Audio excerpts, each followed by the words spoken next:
Bread శాండ్విచ్ని తయారు చేద్దాం. ఒక గిన్నెలో ఉల్లిగడ్డ ముక్కలు, టమాటా ముక్కలు, కీరదోస ముక్కలు, క్యాబేజ్ ముక్కలు, క్యారెట్ ముక్కలు, కొంచెం అంత కొత్తిమీర, మిరియాల పొడి, ఒక అరకప్ అంత మయోనైజ్ వేసుకుందాం. సరిపోయినంత సాల్ట్ వేసుకొని బాగా కలుపుకుందాం. కలుపుకుంటే టెక్స్చర్ అనేది ఏ విధంగా ఉండాలి, ఈ విధంగా ఉండాలి. బ్రెడ్ స్లైస్ మీద ఈ విధంగా గ్రీన్ చట్నీని అప్లై చేయండి.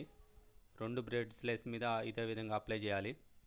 చేసిన తర్వాత మనం తయారు చేసుకున్న స్టఫింగ్ ఉన్నది కదా, దాన్ని ఒక బ్రెడ్ ముక్క పైన ఈ విధంగా పెట్టండి. పెట్టిన తర్వాత ఇంకో బ్రెడ్ ముక్కని ఈ విధంగా పెట్టేసేయండి. ఒక కడాయి తీసుకొని దాంట్లో ఆయిల్ పోసుకొని వేడి చేసుకున్న తర్వాత బ్రెడ్ ముక్కని ఈ విధంగా 2 నిమిషాలు కాల్చుకోండి.